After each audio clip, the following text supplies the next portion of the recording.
What's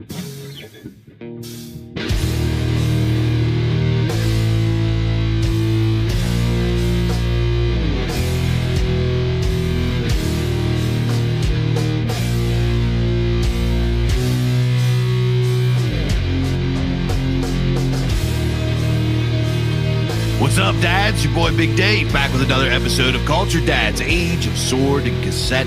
What we're going to talk about today is we're going to come back around to one of the things we like to come back around to is art movements themselves and doing little deep dives, Culture Dad style, into whether or not these things are cool to look back on. Are they worthwhile digging back into? Are they based? Are they gay? Are they, who are the people involved? Are we too hard or too harsh on the people involved? And should we look at them in a different light, et cetera, et cetera? So today we are going to talk about the art movement of Surrealism. So for those of you guys that don't know, pretty much everybody knows what the surreal is, right? Everybody knows what the surreal is. The surreal or the super real or super real. Surreal means that which is like above or beyond real. And pretty much what the Surrealism movement was a movement, an art movement that really started in the early 1900s with a guy named, what was his name? Giorgio de Chirico or something like that. I'm sorry if I'm saying his name wrong. And what this guy did was he pretty much just started to do really weird stuff. He combined a lot of Greek architecture, because the guy was half Greek, half Italian. His dad was a mason or a railroad worker or some sort of laborer, and ended up on a big project in Greece. Found a beautiful Greek woman that he fell in love with, had a baby. That baby grew up in Greece for most of its life and pretty much identified with being a Greek. So that this was Giorgio de Chirico and de Chirico or whatever his name is. So old George, he really loved Greek architecture and Greek history and the Hellenic era and stuff like that. And he actually went to school. I'm pretty sure he went to a fancy art school over there.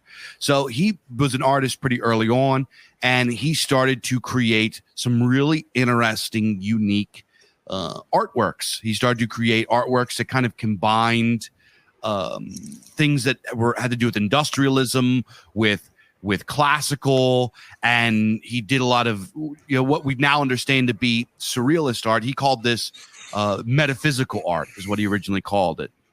And what metaphysical art was, it was sort of like there's symbolism in there. It was pretty much designed to like represent metaphysical things in like kind of an interpretive way. And if you go look at his art, it's pretty darn cool. His art, he was a very, very gifted artist, and he painted a lot of things. Like I'm sure a lot of people, if you go look this guy up, you're going to be like, okay, I've seen that before. His shit fucking rules, dude. Yeah. I was actually like surprised because I recognized a few of his pieces, and now I'm like, man, I should get one of those and put it on my wall.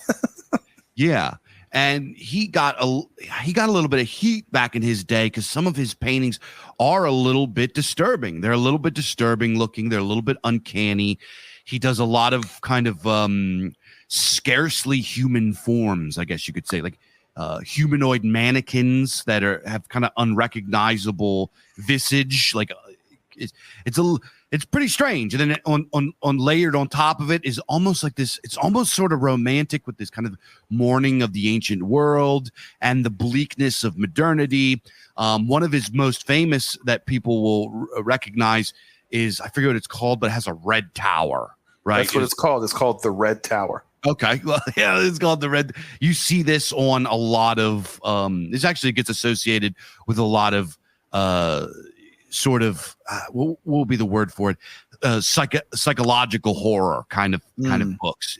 This gets used a lot in a lot of kind of weird fiction fringe scenes where they do really out there I don't know about psychedelic, maybe surrealist horror, you could call it. A lot of really weird horror. For example, guys like Thomas Ligotti. I believe Thomas Ligotti has this painting on one of his books. I can't remember clearly. I could be completely wrong, but it is.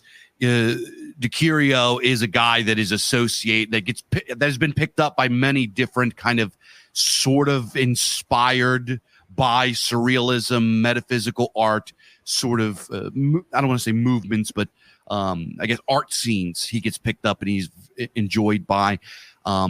He later in life, he sort of did a 180 and went in and wanted to do more classical realist art, and started doing a lot of self-portraits and stuff like this. And you know what? His later stuff gets beat up a little bit because everybody liked his surrealist, but I thought his later stuff was just as good. It was just, it was just a different vibe. He was a different place in his life, and he went in a different direction. And he also got involved with doing like sets for plays. And the guy was multi-talented, very talented man. And he sort of kicked off. He was the spark that started surrealism. So a lot of that got picked up by this guy in the 1920s in Paris called, what was his name? Anton Breton. Brenton or Brayton? I can't remember. It's André Breton. That's it, Breton. André Breton. And André Breton sort of plagiarized him a little bit, sort of stole his idea a little bit, but he expounded on it. So André Breton, and then there's another fella who had a parallel surrealist movement. And they both actually wrote manifestos in regards to these art philosophies, like within a week of one another. They published them like within a week of one another. It's pretty strange. But they both start cooking up this surrealist idea, and then eventually it blossoms into being associated with Sigmund Freud, which I believe Giorgio was also interested in Sigmund Freud. But they go into this idea of art being this sort of psychedelic journey, instead of it having it explicitly demonstrating its content matter. It becomes this idea of surrealism, which is we want to appeal to the forms and the things that exist in the dream space. This was sort of their whole vibe. From this, you get what was his name, Marguerite. You get Salvador Dalí. You get some guys, and I'm sure everybody's familiar. Those of you guys listening that might not be into paintings and stuff, I'm sure you guys have all seen The Persistence of Time piece with the melting clocks by Salvador Dalí. So it was very much about dreamscapes and the unconscious mind, et cetera, but it was also associated with a lot of gay commie shit too. So this guy, André Breton, if you read his manifesto, he had a lot of really interesting things to say about art and about appealing to the mind and vision. He was really, really a creative guy, but he was also kind of a huge in a lot of ways. Yeah, he was a Marxist, so enough said.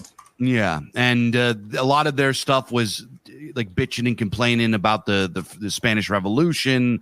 Some of them believe that the world ended because the Spanish Republicans and Democrats, the Spanish coalition or whatever they were called, lost to Francisco Franco, so it's the end of the fucking world. The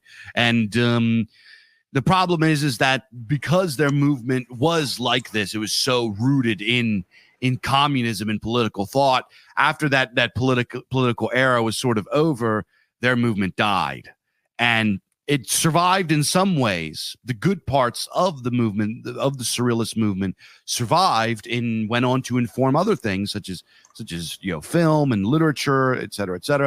But it really kind of became, in my opinion, stuck in the stasis of the age in which it was born. So that is a very quick overview of surrealism as a movement as it was in the 1920s. It wasn't just art, just like the Italian futurists. They went and they made surrealist films. They made surrealist literature.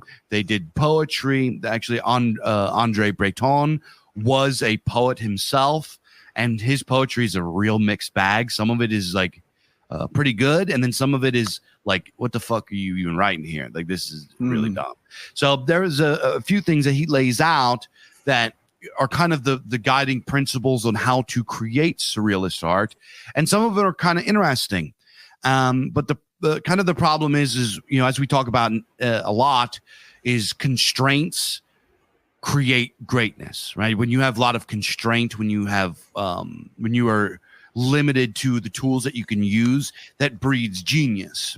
Surrealism I don't want to say they did the opposite, but they were very much interested in breaking a lot of that down and kind of opening the mind to whatever.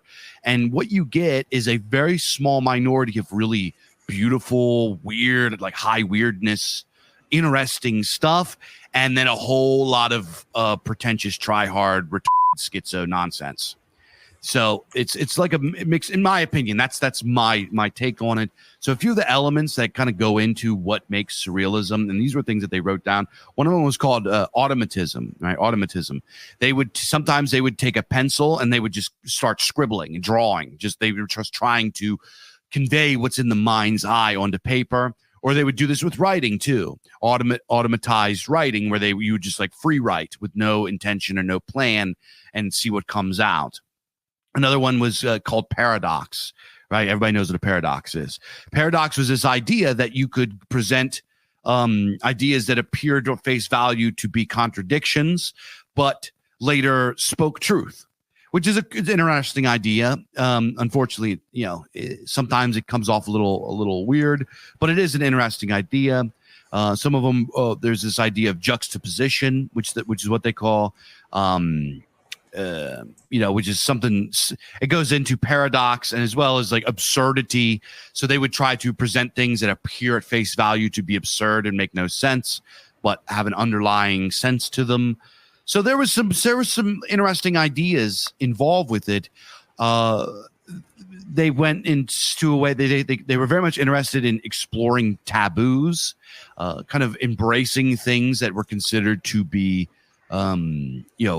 not the right way to go, not the right way to make art, and not the correct things to think about. So they got hammered by, the later nationalist movements that considered a lot of what they were doing to be degenerate. In fact, some of their art ended up in like what they call degenerate art galleries, right? So that's kind of like a really brief overview of, at least from my opinion, of the kind of the early history as well as the ideas that went into surrealism. Yeah, it's kind of interesting that you mentioned that Salvador Dalí and all these guys and André Breton and everything was they were leftoids and everything, which is by and large true of the surrealist movement. And also that it was largely unconstrained because surrealism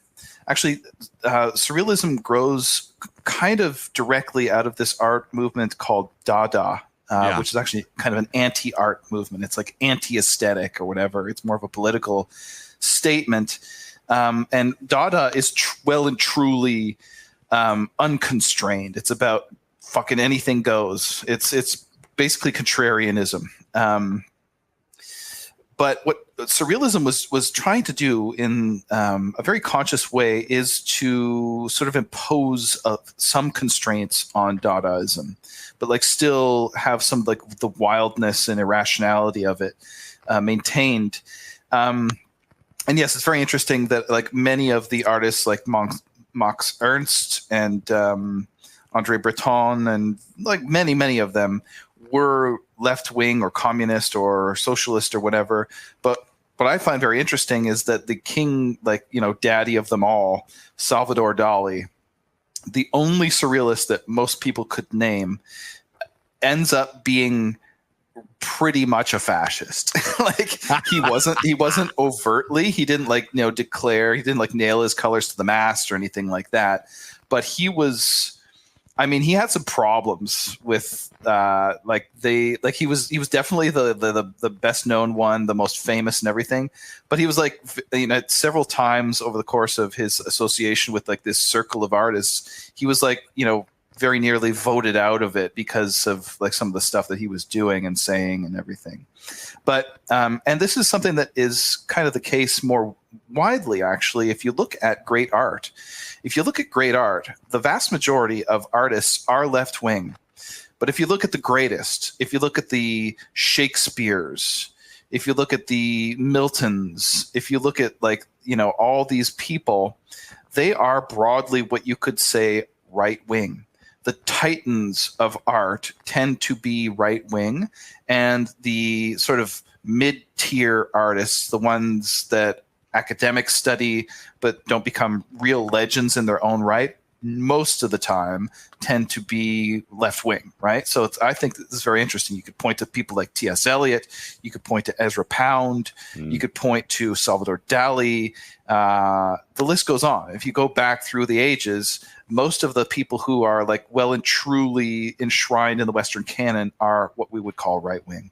So what I'd like to do here is to kind of situate surrealism in kind of like a more longer term trajectory growing out of the history of art, because it kind of feels like it explodes out of nowhere. Like it comes out of Dada, but Dada is really a reaction to, it's like anti-art. So it seems like it's kind of come out of nowhere, but really there are sort of ancient precursors to surrealism. You could think of people like Hieronymus Bosch, the Renaissance or like, you know, late Middle Ages painter who painted those like triptychs of like heaven and hell and everything that are really uncanny and weird.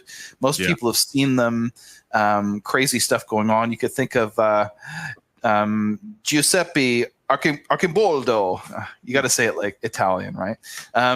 He's one of these painters who was actually what he was doing is painting like portraits of people, not real people, but like, you know, just somebody that he had invented, but they were all composed of like fruit or meat or something weird, or like books. There's like this famous painting of like it's just a stack of books, but it looks very much, it's clearly a person that's just like composed out of books. So it's kind of like weird. Like it is very surrealist. Like you could see that as like, it could be in a surrealist like art gallery, you know, showing or something like that.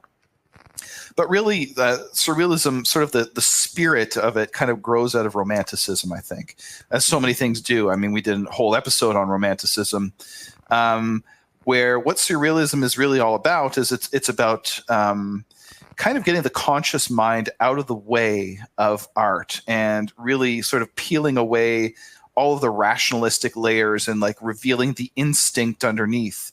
It's about deep symbolism and like archetypes, primitivism and like mythopoesis. Really, it's kind of what it's about, and it kind of grows out of this whole era that sort of between like the, you know, roughly, let's just say 1870 and World War II, this thing called the fin de siècle, where it's really the high point of the 19th century, where art gets kind of weird and a little bit exhausted and just very strange. You get like, I mean, there was irrationalism was just really hanging in the air at this point. It was like the sciences were getting extremely complicated and impressive. Like you were getting like, you know, theories of magnetism and like getting very close to, well, I mean, the theory of relativity was like published in 1905.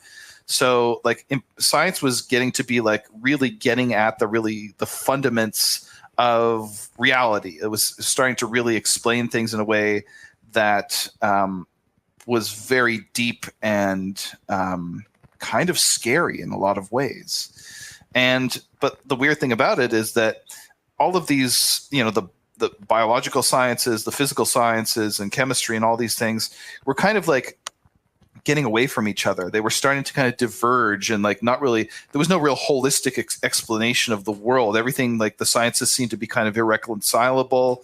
You know, the political tensions in the first decade of the 20th century, I mean, people were aware that something was going to happen, right? World War I was coming. A lot of people saw that like long in advance, because there was all these tensions. Like people, like it was just a very, it was a real powder keg, intellectually, politically, and in other ways. So people were kind of feeling that.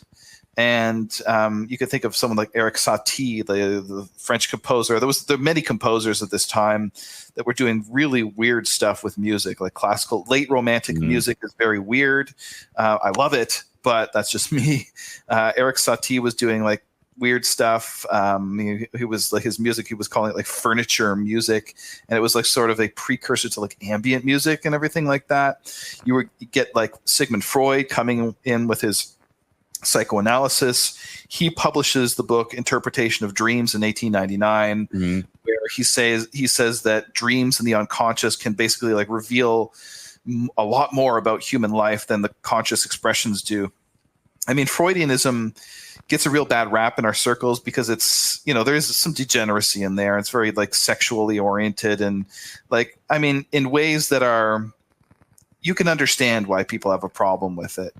If you talk about like things like, the sexual development of the infant and everything like that, and fixation on the mother and all this weird stuff that's like not really, I mean, it's not really sound, but it's the approach that Freud comes up with that's revolutionary. Basically, what he says is that what you see on the surface is not what you get. There's this broiling ocean of instinct and irrationality and like deep, like, chthonic forces that are just roiling beneath the surface that is completely obscured by things like polite society and acculturation and everything like that. I mean, he pioneers depth psychology. There's a lot more below the surface than we think there is. And that sort of in its broadest sense is very, very true. And it's very important, right? He thinks that the unconscious is like a direct window into the soul. It's not like just this like random junk heap of shit, right? It's just, if you look at the unconscious, it shows us things we'd rather not see, but which are absolutely decisive in who we are and how we act and everything, like repressed sexual feelings and trauma and like the lust for violence and all this stuff. So this is kind of I'm painting a picture of what was going on at this moment, the sort of historical moment, right? And then we get World War I. All of this stuff sort of explodes into this orgy of violence, this like industrial scale killing machine, this meat grinder that just like chews human potential up and spits it out. And we did a whole episode on that, right? We did a whole episode on World War II or World War I and the aftermath of it and everything like that. It was so traumatic, like more traumatic than any war in history, probably. Many people, artists and other people, like, just normal folks and everything, were very traumatized by that. And this is where you get, in the wake of World War I, you get the Avant-Garde, right? Now, I'm a big fan of Avant-Garde stuff. A lot of people in our sphere are not. A lot of people are like just like normal people, like with well-adjusted, they don't like weird stuff. I get it, right? Like I really get it, but I do like it. I mean, but I also recognize that like some of it is our guys' stuff and some of it is very not, right?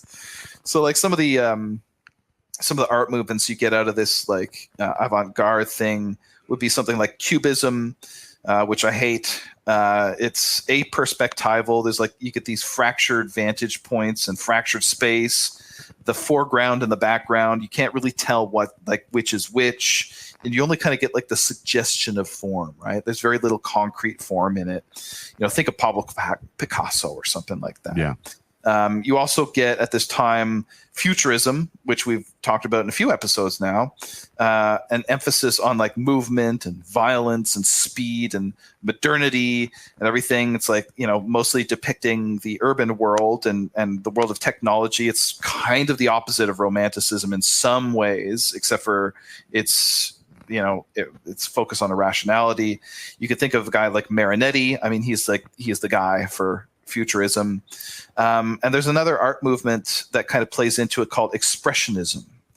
And this is a reaction against impressionism, which was an older movement from the 19th century that you think of like Monet or something like that, where you get these like loose brush strokes, a lot of unclarity and vagueness of form. It just gives you the suggestion of something, but it's kind of vague. Soft colors. It looks very pretty. Actually, I like impressionism. I think it's really nice. Expressionism, on the other hand, is kind of like in some ways ugly, but it's cool in some ways too. It uses bold colors, exaggerated brush strokes, a lot of sort of distortions of like human forms and everything like that. There's a lot of movement in it. Think of Van Gogh. Think of The Scream by Edvard Munch, and that's expressionism right there, right? And the last one that comes as a precursor to surrealism is Dada, which I've mentioned. It's this anti-art movement. It's really a reaction to World War I. It's almost a political movement more than an art movement. It's anti-nationalist, it's anti-militarist, it's anti-bourgeois, it's anti-rationalist. Uses a lot of performance art and conceptual art, and it introduces something that I like, actually. It introduces experiment and chance into the production of art, whereas, for all of history, art was made very deliberately. This introduces a lot of spontaneity into it. And it also uses a lot of found items, like what they call ready-mades. You can think of the famous piece. I mean, it's called Fountain, and it's just a urinal, right? And it invites the question, like, what even is art, right? And one of the interesting figures that comes out of Dada is this guy named Man Ray, who is kind of a bridge between Dada and Surrealism. He's from Pennsylvania. Was he really? Yeah, I believe so. Nice. Local boy. Yep. So, I mean, one of the pieces he makes is like he pulled apart a lampshade and like strings it along a pole. There's another one he makes that's like, it's like this mutilated mannequin with some like pasted cardboard on it to like suggest limbs and a head or whatever. There's he attaches a photo of an eye to a metronome, and that's like his art piece, right? So these kind of doing weird stuff. But it's like, it actually is art, whereas some of the other Dada stuff is kind of not. So anyway, Surrealism comes in. It's actually a term that gets coined by this guy named Guillaume Apollinaire for an Eric Satie ballad. Or like, I think it's called Parade or Parade. It's a ballet by Eric Satie. That's where the term gets coined. But the actual movement came a little bit later and began actually as a literary movement. So it grows out of Dada. And the main guy in Dada is a guy by the name of Tristan Tzara. And he's like resolutely committed to anti-authoritarianism, like gay shit like that. And this guy, André Breton, comes in, and he's like, he's a Dada artist, or he's sort of like kind of in the mix. But he's like, yeah, but like we want to bring like meaning and purpose to art, right? Like I like the like wildness and the extremity of Dada, but like it needs to be about something, you know what I mean? And not just a knee-jerk reaction. I mean, even though Breton was a Marxist, he realized that like, any real art movement was going to have to draw on this like deep well of like archaic forces and everything like that. Like just this gay anti-authoritarianism was just not going to cut it, right? So as Dave mentioned, we get Giorgio did Chirico, this guy who did the Red Tower. He's a huge influence on like the visual aesthetic of Surrealism. Breton launches the Surrealist movement in 1924 with his Manifesto. He publishes a journal shortly after. Then he forms this thing called the Bureau for Surrealist Research later that year. And this is basically like the round table. This is really the core sort of circle, the real like Surrealist circle kind of coalesces around that. And it's like Surrealism is really, I would say it's characterized by kind of like a focus on the subconscious, right? And Breton defines it, he says, Surrealism is psychic automatism in its pure state, by which one proposes to express verbally by means of the written word or in any other manner the actual functioning of thought. So they're really trying to get at the like underneath where thought is coming from, not just the conscious expression of it, but like the subconscious. And you get in Surrealism, you get these things that are taken out of context all the time, right? You get these subverted expectations. It's very uncanny when you look at it. A lot of people don't like it because it's weird. There's a lot of juxtaposition, things put side by side. There's a lot of non sequitur, stuff that like doesn't really make sense, doesn't follow. But the point of it is not to be ugly, kind of like Dadaism is. The point is not to shock. This is where it differs from Dada, which is pretty nihilistic, really. The point of Surrealism is to foreground the subconscious. So it wants to take like things that like normally pass unnoticed and bring them to your attention. So this could be the things that it wants to foreground are things like dreams or like everyday objects or like these repressed sexual feelings or whatever, or your instincts. And it does this by, like I said, by like the uncanny, right? It'll take something familiar and make it strange. So it's like, you know, when we see a lamp or when we see a urinal or when we see any of these things, they have a context. They have a like cultural context. What surrealism will do is it'll take it out of that context. So you're kind of like seeing it for the first time. And juxtaposition does that too. It like forces these unexpected contrasts that like throw things into a new light. And the other sort of thing that's like not really related to those, but like something that else that surrealism does is it employs automatism. So this is automatic drawing or automatic writing, which is basically like art that's created automatically, right? Like by pure instinct. So you're not thinking about it. And like it sort of like strips off the mask of the conscious mind, and all you got is this like raw, like subconscious force that's like creating, you know, whatever you're doing or whatever. I mean, very often it doesn't work, but sometimes it can be pretty amazing. And anyway, so this is about the 20s. As the 30s sort of wore on, and like all these people, for the most part, you know, other than Dalí, I guess, were like really worried about like fascism sort of like, you know, coming to the fore. Surrealism kind of declined because a lot of the guys in the movement, they like emigrated to different places. So the circle was kind of like dispersed, and Breton himself started to like move surrealism towards political activism. And as we all know, like political art is like generally pretty shitty.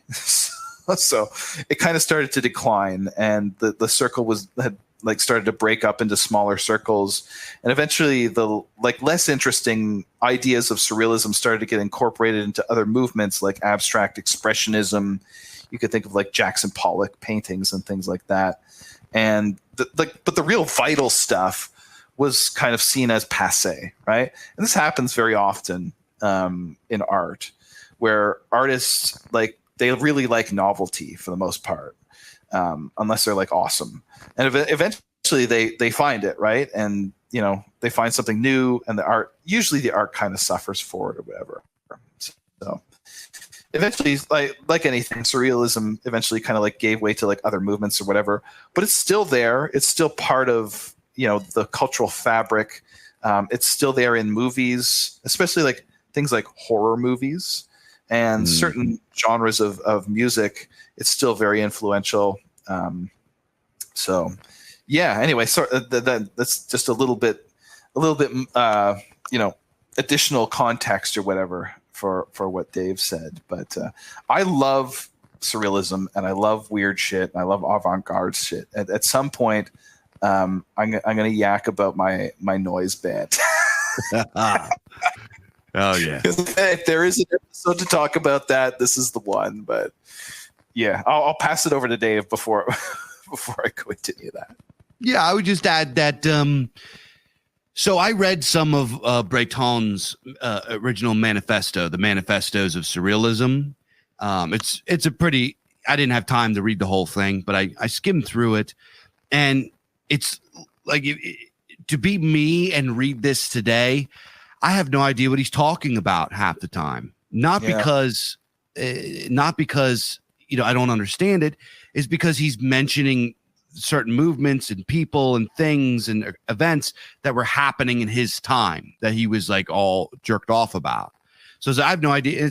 And I'm a guy that, compared to a regular person, I have a much larger knowledge base of more abstract political ideas, niche political ideas, philosophical ideas, and on you know, history. I am much more suited to read this than an average person is. And even still, I have trouble getting into it. Like, what are you even talking about? There's times that he's talking about like he's complaining about Hegel, and like he's so here's one thing.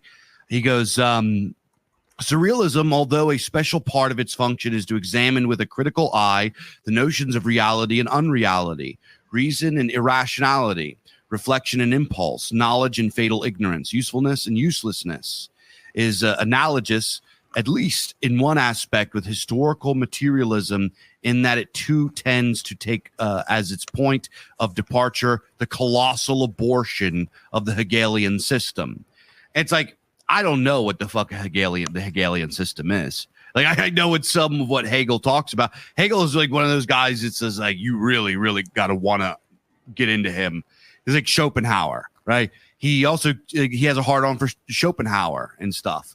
And so it's like, I don't really have deep knowledge on these guys. How am I? And then he mentions, like, just in passing, people in his time that, you know, or whatever. And it's very much kind of if you read his manifesto, it is very much an angry, commie thing. But inside of it, there are some, like I mentioned here, he's interested in the function of like notions of, like, he wants to take a look at what separates reality from unreality. And he's very much into the irrational mind and the impulse of that which is subconscious. And what I find very interesting in his manifesto is this really, really typical kind of commie or even liberal paradox that they have within themselves. They know that art is something that is spiritual. They know that which informs art and creativity is something that is from the exterior. So they have to do a lot of work to reverse engineer this idea that that what they're drawing from with the subconscious mind is something that is internal and material. But then they also use words like soul and essence, and they have these kind of like vague Platonic ideas of consciousness in there. And it's like they're kind of all, it's really schizophrenic, and it doesn't really have any coherency to like the epistemology of their ideology. It's kind of like, what do you guys don't even like really know who you are. So it kind of gets into these like screeds of complaining about people. At one point he says, like, pretty much like, fuck Edgar Allan Poe. I spit on Edgar Allan Poe because Edgar Allan Poe, I can't even remember what he said, but he definitely, like, it's like, dog, like, he was a lot. Part of it is probably salt, because in this time period, Poe was the king. You know, you can't fuck with Poe at this time. You can't fuck with Poe now. You know what I mean? And this guy was a poet. He's trying to subvert or be a reaction to guys like Poe, when in actuality, I think that Poe was probably much more in line with what he really wanted. He was just being a you know what I mean? Like, he's just being a about, dude. Edgar Allan Poe, there's tons of surrealism and dreamscapes, and Poe is very much into the subconscious mind, as were many other writers of that, especially the guys that come out of we did a whole episode talking about the movement of weird literature, which it's probably not a coincidence that it occurred around the same time that surrealism did. This was a time that a lot of people were kind of, as Mike mentioned, really exploring these ideas of the irrational mind, right? You get, we're talking William Hope Hodgson, Ambrose Bierce, Arthur Machen, and then obviously my dudes, Lovecraft, Clark Ashton Smith. Like, these guys in literature, I think, did a much better job of presenting the thrust of surrealism in literature than the actual surrealists did. If you go and you read some of Breton's poetry, as I mentioned before, some of it is like, you're like, that has dreamlike elements to it, and it's something that I can digest, right? And then later on, he sort of just completely abandons it, and you're like, what is he even talking about? You know what I mean? So I have actually a short poem here from Breton. I actually thought wasn't that bad. Now, obviously, this is translated into English. It's originally written in French, so it's not going to have the same feel. I was going to try to read the French, but I don't speak any French. I don't even know how to pronounce it, so I don't want to, butcher it, do it injustice. So it's very short. It says, this is called Free Union, or La Union Libre, right? He says, my love with the horizons of the place, the bouquet, the windows of the room. As the flower opens to the sun, no part of me which desires to touch you. You are my heart, but the heart is you. So doves coo when they love. Each part of me is your part, my dear. No part of me which desires to touch you. My love with the horizons of the place, with the bouquet, the windows of the room. As a flower opens to the sun, no part of me which desires to touch you. And that's the end. And, I don't love it. I don't think it's a great poem, but it's like, he's sort of blending these the motif of the flower with the idea of the sun coming in and something. He's not really saying something directly. He's sort of just painting this vague, surrealist picture. But you can kind of bite on that. You know what I mean? You can bite something off on that and understand what he's talking about. So I'm going to read another stanza of something. Let me see where it is here. So this one is like, what are you even talking about? This is called the Spectral Attitudes. It says, I'm just going to read like the first two stanzas because it's not great in my opinion. He says, lightning of an hourglass, telluric, rheumatism of spiders, gives the triumph to a wheezing in the marvelous caves. Love from beginning to end of the world, one touches it to one's heart. As the flesh rots from one's bones, no ring, not a kiss, only. At a sign from the plebs, I look for the brilliant specters, the seacoasts, all the seacoasts of the world, creak for the sea. I don't know. What are you even talking about, dude? Come on. Like, you know what I mean? That sounds like every single line could have just been taken from some other poem and just put into a random order. You know what I mean? Like, yeah. So, visually, surrealism as they conceived it really worked. Like visually, it really worked with paintings. But once they got into literature, once you get into literature where there must be structure, like language itself is structure. Language itself is, well, I don't know what I'm trying to say here. Is a technology. So you can't really go into the realm of language with this kind of schizomorphic quality and come out with something that is meaningful. You know what I mean?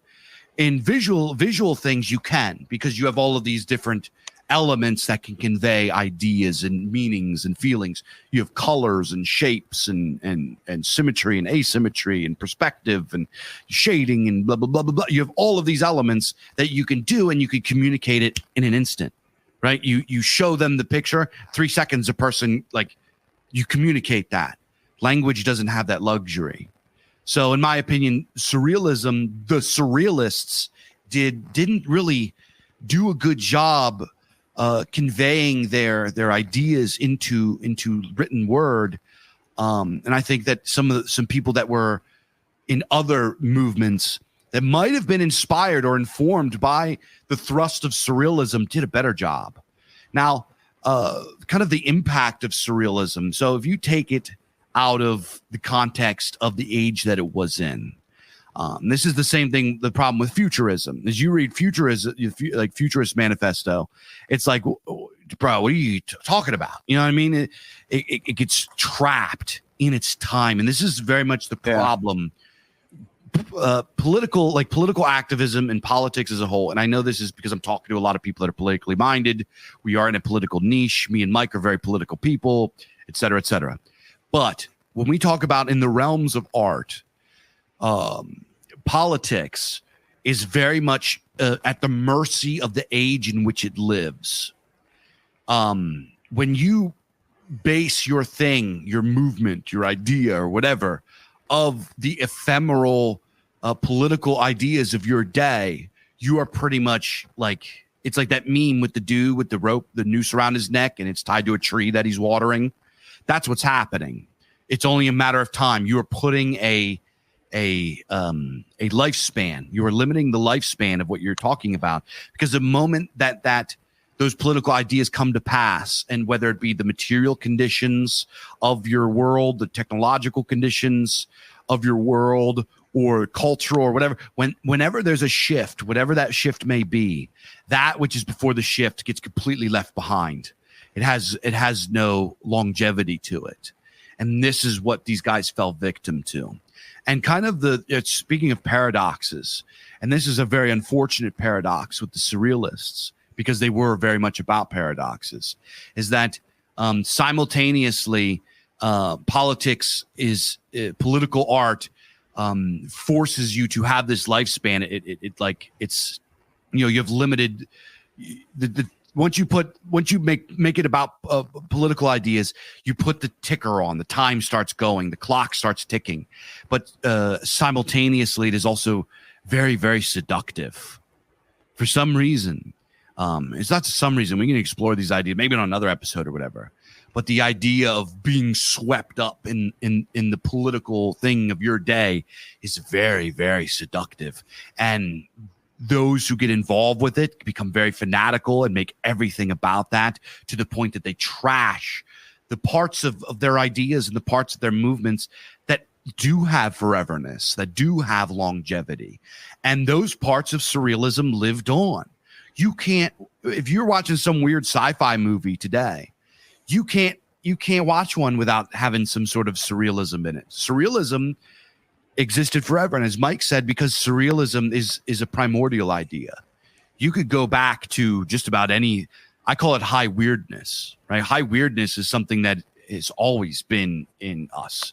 We've always had this attachment, and especially after time periods where we have this kind of grim logic, this where explosions of industrialism or technology or global trade, or after we have periods that are very hyper focused on economy and bean counting and all of this, we end up with these like reactions to it that fall back on these ideas of the dreamscape, these ideas of the dream space of Oneiros.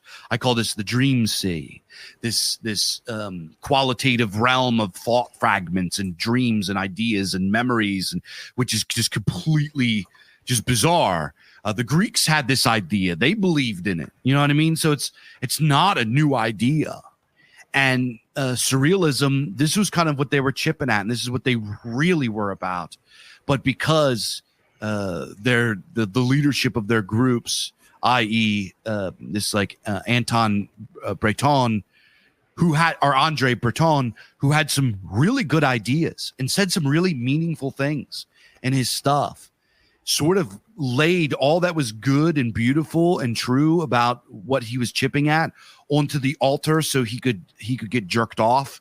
And much like Marinetti in Italian Futurism, when he tried to actually enter the sphere of politics, when he tried to get like linked up with the actual Marxist parties, they didn't know what the fuck he was talking about. They thought he was a nutter, and he never fucking made it in.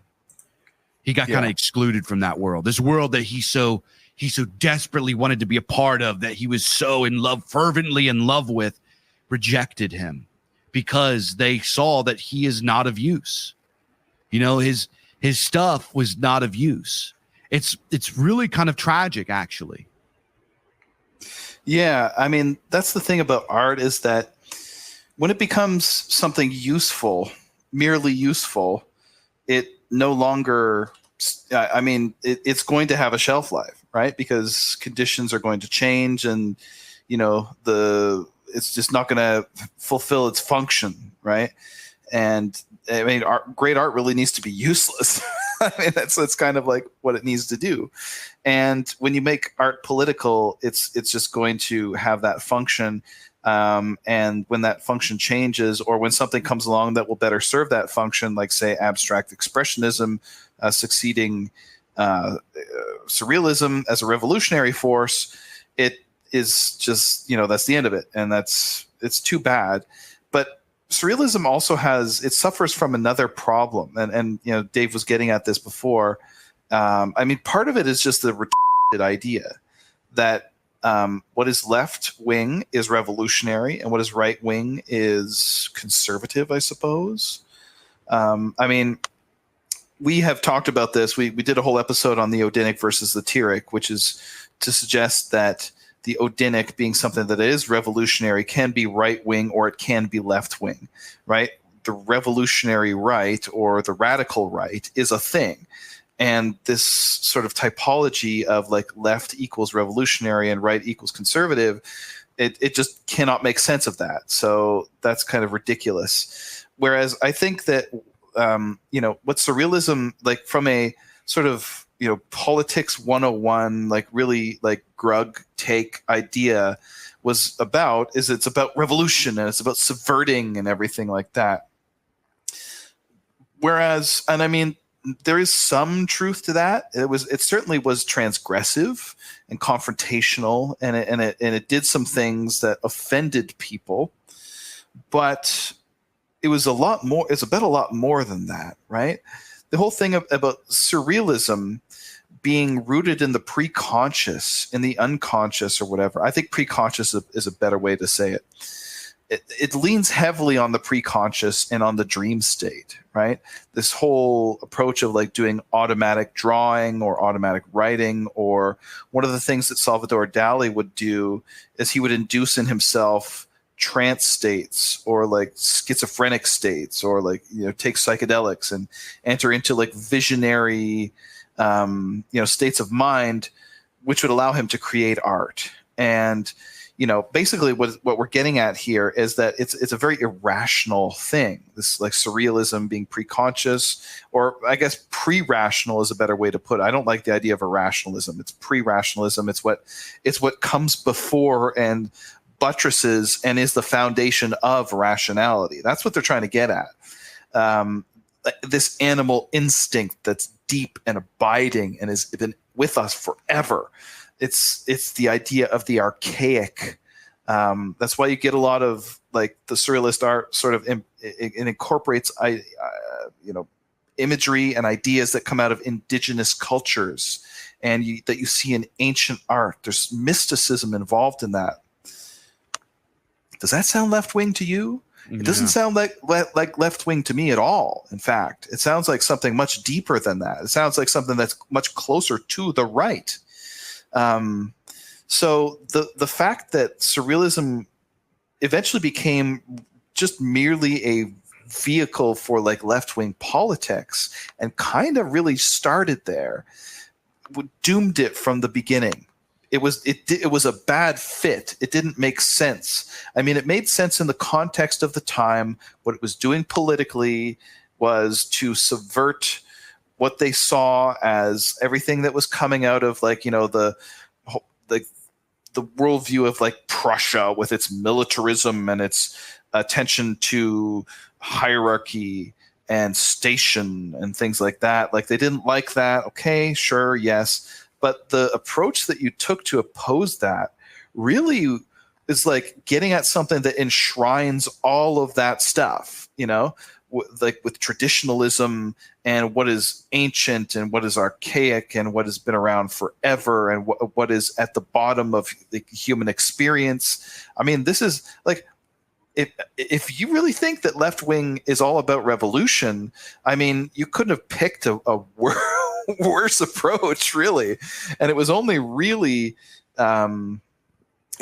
subversive in that, the Enlightenment, which came a couple of centuries earlier or so, was really itself a left-wing thing that like enshrined rationalism and all of these, like, republicanism and liberalism and all these things. I mean, if you're trying to oppose that, there is no serious left-wing opposition to liberalism. I mean, liberalism is just like left-wing ideas made consistent. So it doesn't really make sense. So surrealism kind of, cut the ground out from under its own feet by adopting the approach that it did for the aims that it was aiming at. Those two things didn't really fit together very well. So of course it's going to peter out, kind of thing. Yeah. So yeah. I wanted to read a couple small excerpts from Breton's book, his Manifesto, where he actually talks about this. He says, we also intend to place ourselves at a point of departure that for us philosophy is outclassed. It is, I think, the fate of all those whom reality is not only important theoretically, but for whom it is also a matter of life or death to make an impassioned appeal. And then he goes on and says, without any reservations, our allegiance to the principle of historical materialism, to thrust into the face of the shocked and astounded intellectual world the idea that man is what he eats, and that a future revolution would have a better chance of success if the people were better nourished, in this specific case with peas instead of potatoes. And then he goes on, he says, our allegiance to the principle of historical materialism, there is no way to play on these words. So as long as that depends solely on us, I mean, provided that communism does not look upon us merely as many strange animals intended to be exhibited as strolling about and gaping suspiciously in its ranks, we shall prove ourselves fully capable of doing our duties as revolutionaries. This, unfortunately, is a commitment that is of no interest to anyone but ourselves. 2 years ago, for instance, I was personally unable to cross the threshold of the French Communist Party headquarters freely and unnoticed as I desired. That same threshold were so many undesirable characters, policemen and others. This guy hates cops. That have the right to gamble and frolic at will. In the course of 3 interrogations, each of which lasted for several hours, I had to defend surrealism from the puerile accusation that it was essentially a political movement with a strong anti-communist and counter-revolutionary orientation. It goes without saying that I hardly expected from those who had set themselves up as my judges that the basic premises of my thought would be gone through with such a fine-tooth comb of, if you're a Marxist, Michael Mary bawled at one of us about that same time, you have no need to be a surrealist. And then he goes on to say, I am, however, willing to accept that as the result of an error, I was considered in the Communist Party to be one of the most undesirable intellectuals. My sympathies are, in fact, too wholeheartedly with those who will bring about the social revolution for me to be any the worse for wear in that misadventure. So he's talking about... I'll tell you what revolution he's going to bring about, or what revolution fits with that. It's Mussolini's revolution. It's not Marx's revolution. So, yeah, and I want you to expound on that after I say this, but this goes 100% into... You know what? He's like, they're wrong. They don't know what they're talking about. I am a Marxist, blah, blah, blah. But you know what? They are right. You did have essentially a political movement with a strong anti-communist and counter-revolutionary orientation. You say it in the beginning that you want to nourish the people with peas instead of potatoes, right? That is against what they want. Dude, they don't give a fuck about you. They don't want your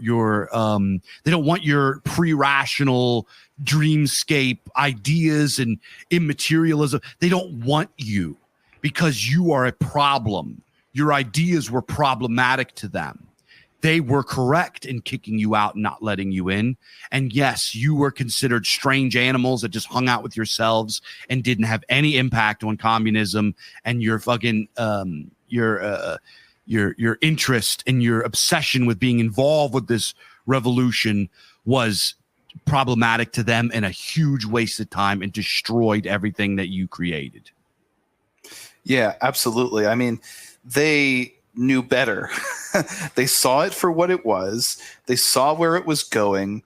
They saw the potential in it and where it would lead, and they were like, nah, we don't want anything to do with that. And they were right to not want anything to do with that, because you know where it was going to lead? It was going to lead to Salvador Dalí and his beliefs and his orientation, right? Where he was basically an Austrian painter enjoyer, right? Like, and he got into a lot of trouble with these people about that. I mean, the only reason that he was allowed to sort of run in their circles is because he was uncancelable. He was the biggest one, right? As we talked about at the beginning. So this is naturally where these ideas are going to lead. And of course they're going to lead there. It's about these autochthonous sort of oceanic forces below the surface of the human psyche that have been there forever and are completely, that like our rationality is completely at the mercy of these things, and they are conditioned and partial and obscure to us, and they are absolutely decisive in how our world works, right? Now, Marxism doesn't want any part of that. It's like, it almost seems like absurd that he missed that in some ways. It like, I mean, that what you just read out there, Dave, is just a one long cope, really. Big and time. Yeah. It's just like it reminds me a lot of Georges Sorel, the guy who wrote Reflections on Violence, which we published. Except for Sorel was a lot more self-aware. Basically, Sorel began as a Marxist and considered himself a Marxist, like right to the end of his life. But he was doing something very, very different, like than historical materialism. I mean, TLDR about Georges Sorel, he came up with the idea of the myth, right? Which is that that you need to situate a political movement in a sort of like historical trajectory, and that it needs to be kind of like, I mean, you need to appeal to people at the gut level. You need to appeal to them in their sort of like deep and abiding historical and like mythic movement. You know, he talked a lot about the French Revolution as a sort of mythic thing, a mythic situation where the French people were basically like situating themselves in that revolution as a kind of like, you know, it's like their Iliad, basically, that like regardless of all the blood and horror that happened in the terror and Napoleonic wars and everything like that the revolution was righteous, and that all of these you know, Frenchmen who had martyred themselves, spilled their blood to achieve freedom and everything like that this was something that was like bigger than that kind of thing. So I mean, what you're getting at here basically is that, you know, even though the French Revolution turned out to be completely irrational and like this orgy of violence and everything, it's a mythic situation that we're getting at. So the point to take away from Sorel here is that this has absolutely nothing to do with historical materialism or the like rational foundations of the world that Marxism. Marxism is irrational at its bottom, because it begins from assumptions that are completely unfounded and unwarranted, and then it sort of like erects this huge edifice, but it at least tries to be rational. And Sorel was like not doing that at all, and so Marxists generally like rejected him, and he actually ended up being very much more influential on fascism. So, and he kind of came to understand that towards the end of his life, and that's what Surrealism. If Surrealism was a little bit more self-aware, as Dalí himself was, that's where it would have gone, kind of thing, right? So it's in some ways a kind of like aborted movement that was just never. It was always from its very foundation kind of schizophrenic and at odds with itself, sort of thing. And I mean, like, this is why I think this is why I like it, is because it has a potential, and has always had a potential to be something that has foreverness, because it's trying to get at that kind of thing. And that's exactly what the left doesn't want. Like, the essence of liberalism, the essence of the left is amnesia. It's about hating the past. It's about hating everything that's fixed and unchangeable, and that is not optional, and that you don't get to choose. And the most non-optional thing ever that you could even think of is the past.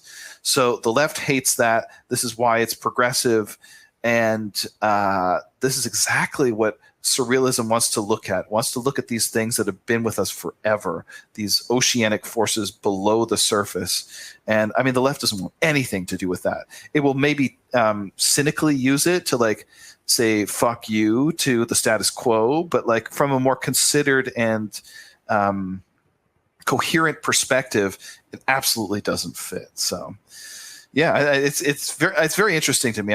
There's something about it, certainly, because doing the research for this episode, I was like, oh hell yeah, like some of the stuff that, like, I really like, especially with like music and everything, because I'm a music guy, and surrealism in music was something that really, really caught me for a while. So kind of getting back into this was kind of like, going back to my roots in some ways. Yeah. And before we start talking about music, I do want to bring up, there is a really, really just I don't even know what the word is for it. A really profound painting that illustrates the surrealist movement, not surrealism as we understand it, but the movement of surrealism and the men that were involved. Was a painting. It's probably the most heralded surrealist work, which was Max Ernst's Fireside Angel, right? If you look at the Fireside Angel, it is like it's some sort of just weird, beast, and it's sort of like angrily stomping in some void somewhere, right? It's like this bleak landscape, and there's this like angry, suffering monster. It looks like it's throwing a temper tantrum, right? And I thought this was so appropriate because later on, like years and years later, Max Ernst renamed this thing the Triumph of Surrealism, which I don't know if he was being ironic or if he just wasn't self-aware, because because it's very ironic to call it the Triumph of Surrealism, because by the time he renamed this painting, surrealism is over, right? And this painting very much depicts what surrealism as a movement was. And it was some weird, abstract, out there creature. It's just throwing a temper tantrum, stomping in a bleak void, and nobody is listening and nobody sees it. And none of what they want happened. And it's in pain, and it's totally at odds with itself. Exactly. It's completely at odds, but it's got just go look at it. That is the fate of surrealism. It was a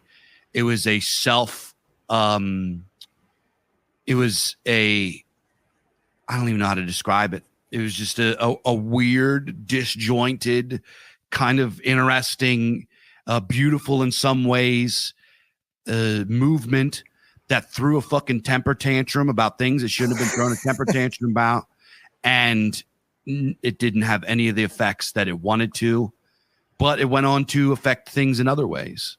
They probably, if you brought up, like if you rose André Breton from the grave, or Max Ernst from the grave, or Marguerite from the grave, and you like showed them like some modern movies where surrealism is in there, some sci-fi movies, or showed them some books that have the elements of surrealism, or you showed them the legacy of their art, they probably would be mad. I don't know. That's speculation, but they probably be like, you guys don't get it. This isn't what we wanted to do, blah, blah, blah. But regardless of whether or not what they wanted, they put their ladle into the pot of soup, and they pulled out something that came before them and will come after them. And they did it their way. And the excess that they added in their time faded and was ephemeral and disappeared into the darkness, and people don't even understand it or remember it or know it or care about it outside of maybe some like art crit professor and some snooty gay libtoad college somewhere. Like outside of that, nobody knows. Nobody's reading this manifesto. Nobody gives a fuck what they were talking about in their time. They just say, oh wow, weird, preconscious, let's do that. Yeah, in some ways, I think that its time hasn't even come. If you know what I mean, like I think that there is a surrealism in potentia that could come at a later time that is done properly and with real attention to what is deep and ancient, without all the gay nonsense and all the politics and everything like that. I mean, We'll see what happens with that.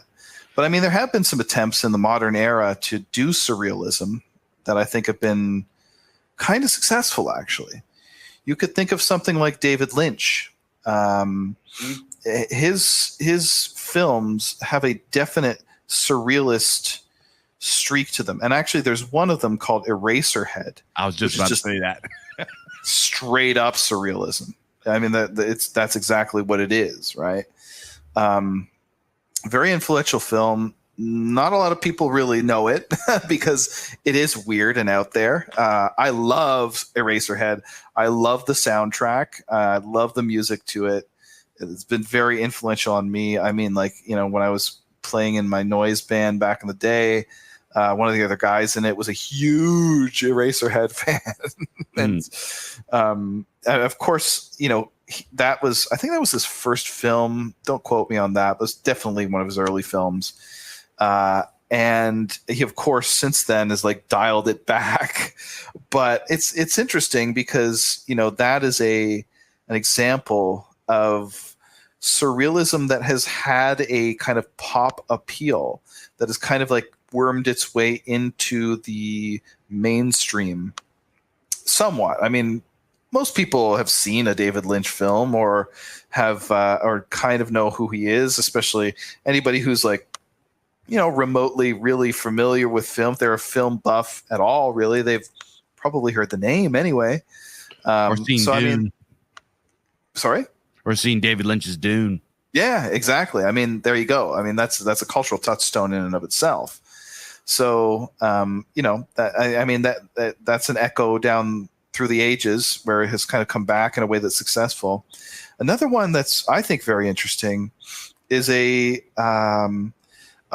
music suite that was done a few years ago, maybe 10 years ago now. I forget exactly when. It's called Everywhere at the End of Time by this artist called The Caretaker.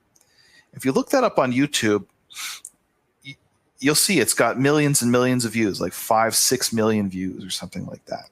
What it is, it's a 6-hour cycle of pre-war ballroom music. So this guy has just taken samples of ballroom music that we all know what it sounds like, that genre. And he's taken it and set it as though it is a Alzheimer's patient degenerating slowly over the course of the 6 hours. So it progressively gets more and more screwed up, basically. It's patterned after, like, he's clearly done quite a lot of research, and it's patterned after the stages of Alzheimer's degeneration. And there are, for each hour, there's like 6 pieces of artwork and like visual art, and the art is itself actually pretty haunting. The whole thing is like very ghostly and haunting and weird, and kind of like if you sit there in the dead of the night and you like listen to this thing from start to finish, or even just a part of it, really, you are going to get weird vibes. There's something, you know, the hair is going to stand up on the back of your neck. So yeah, the artwork itself kind of mirrors the disfigurement of memory that comes along with Alzheimer's and the like loss of identity as it goes on. And eventually it goes from ballroom music. Like if you listen to it and like when it starts up, you're just like, okay, it's a little, you know, little ditty, whatever. But eventually through the 6 hours, it just degenerates into these like disjointed samples and schizophrenic noise and everything like that. It's quite a thing. And actually one of our guys, the Prudentialist, he wrote an article on it that I thought was kind of interesting. And this is actually how I found out about it, through his article, where it was that the thrust of the article is that this musical suite is kind of analogous to the West itself, where the West has collectively and progressively over time kind of forgotten all of its cultural memory and lost touch with the past. And eventually, well, where we're at now, we're at the very advanced stages of this, like, you know, cultural Alzheimer's. We become creatures of the moment, and we're kind of losing touch even with time itself. You know, I just wrote an article on the Substack that argues that historicism, the idea of having a historical sense and a sense of the past, whether that be like literal history or whether it be singing the deeds of the ancestors and the annals and chronicles of your forefathers, that having this historical sense is essential to the right. And all this shit about transcendentalism, about standing outside of time and outside of this world is gay and not right wing. It has nothing fucking to do with us, kind of thing. So anyway, that's my hot take. Read the article if you like, but I do think that it falls into line very closely with Prudentialist's article, right? As I said before, and it's a great analogy with the West, because liberalism hates everything that's fixed, everything that's unchosen, and the most fixed and unchosen thing is the past. And like liberalism can never quite destroy the past, because the past is always with us. It's always there. You know, it's like your genes, right? It's there whether you like it or not. But the one thing that you can do with the past is to erase your memory of it. So at least it's not sort of hanging over you, I guess, you know, for the kind of like broken and disgusting and dysgenic people who want to forget about the past. You know, for most of us, it's a treasure, but for people who are really fucked up, it's a curse. So, you know, the best thing they can do is to kind of forget about it. And anyway, I think that's a great analogy. Go read Prudentialist's article. It's on his Substack about everywhere at the end of time.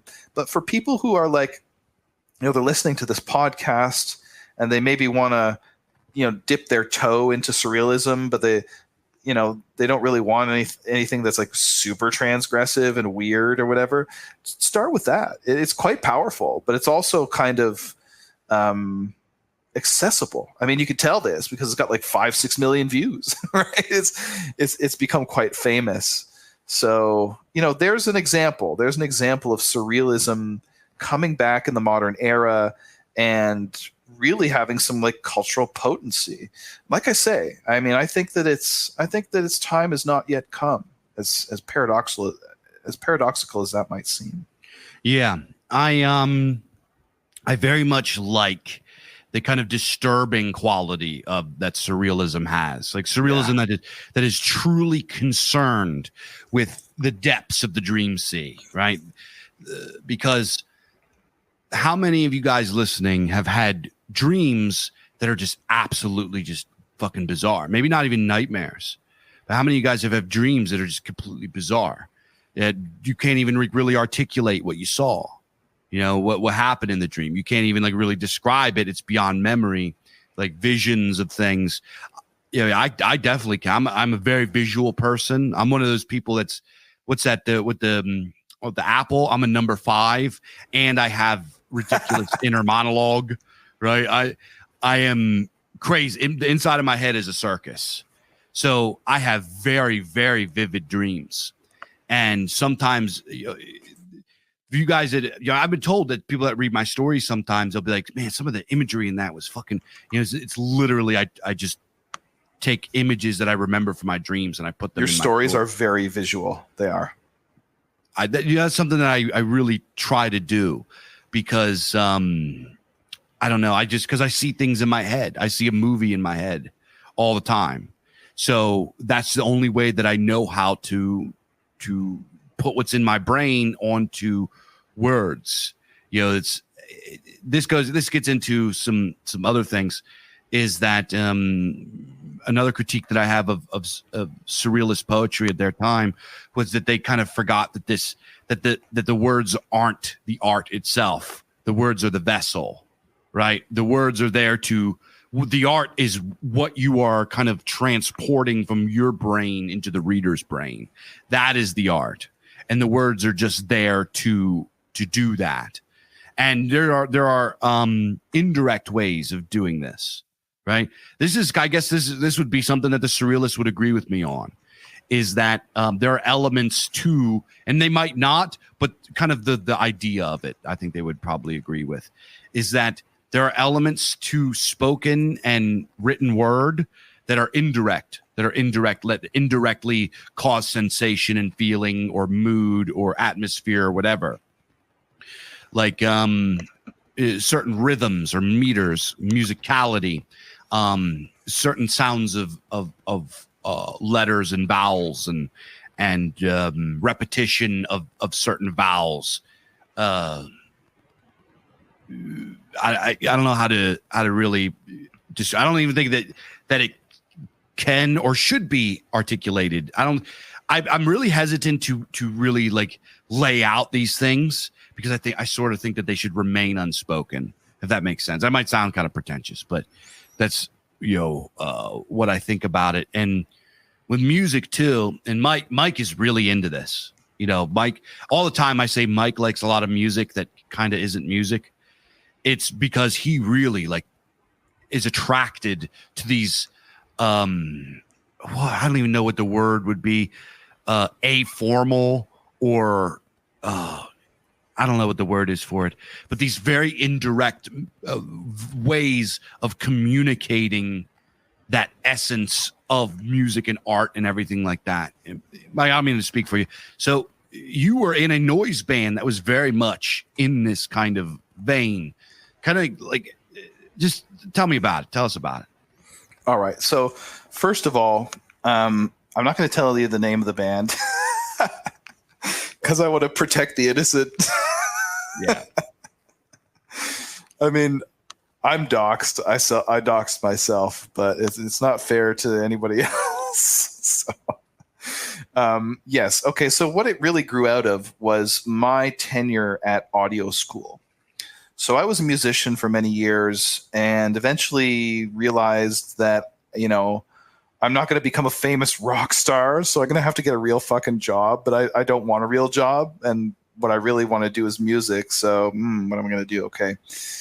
I'm going to become an audio engineer. And that's what I did. I went to school for it. And about this time, I was getting into a lot of surrealist and weird music. I had gone through my punk thing and it had led me out on the other side to like some really like deep waters, some very dark territory, weird stuff like early industrial, Nurse with Wound, Current 93, some like crazy bizarre stuff, very dark things. And I like that kind of stuff. So as I was kind of going in through audio school, I was learning the tricks of the trade. I was learning the ropes on the technical side of like how to record music and how to make it sound good and everything like that. And I was lucky because I got to apprentice at a very, very high quality studio. It cost me an arm and a leg, but I got in there. And so as I was,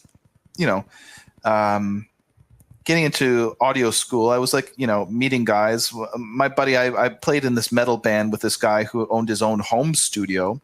And we eventually sort of went into business together. That's a different story, but he played in a very experimental, like kind of metal band that was into like some very cool stuff, some different stuff, a lot of horror themes, a lot of, sort of pastiches of like Evil Dead with like samples and things like that. And, very cool band. I eventually ended up playing in that band. So I had, friends outside of audio school that were into like cool, weird stuff. But when I got into audio school, I met a couple of people who were like also into that. Were also audio engineers or sort of like peripheral to the audio trade. So, here I am, I'm in school learning the ropes and everything like that. And, come across a few guys who like some cool, weird stuff. And then it's like, it's a weird story, but when we were in the studio, so we would have our own studio time that we'd book, and we'd be allowed to do anything with it. We could go and sit there and have a nap if we wanted to, but it's totally up to us. You could do anything you want, but you're supposed to bring bands in or artists or whatever and record them and practice, and like that's how you learn the ropes, right? You learn by doing. So that's what we did. But we had a lot of time, and like a lot of people, like it's ridiculous, man. There was a lot of people that like went there to this audio school just to fart around and like do nothing, right? To just like, I guess their parents paid their way or something like that. And they would like not use their studio time. So like me and this other guy were like really like the most ambitious people in the class. And we would just be like, you're not using your time? Can I use it? And like, they would like say yes and stuff. So we were in the studio all the time. And like, I was doing things like recording bands and like starting to build a little sort of client base. And that's how my business started and everything like that. But we had even more time like than I could fill with like bands. So we would go in there, we would just do crazy stuff.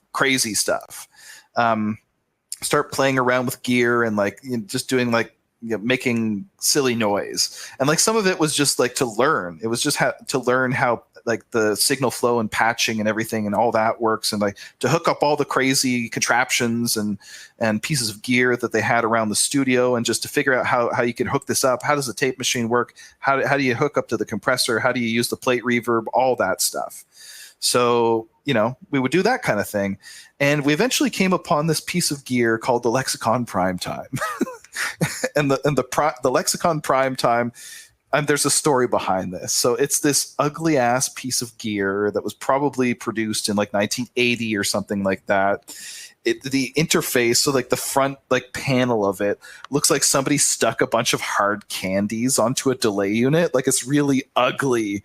And it's like got this gray face with all these like multicolored buttons and stuff like that. Nobody ever used it because it like looked like a piece of crap. And it was kind of fucked, actually. It didn't really work properly. It kind of made like weird, unpredictable sounds a little bit, and like, kind of distortion, and it wasn't working properly, right?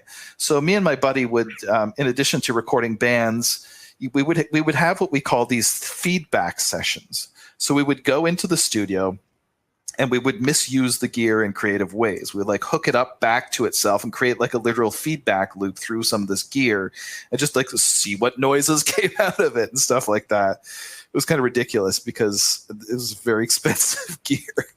If the guy who owned the studio like knew half of what we did, he would have fucking kicked us out immediately. It was just ridiculous. So we would have these feedback sessions, and one day we decided to use this primetime delay unit is what it was.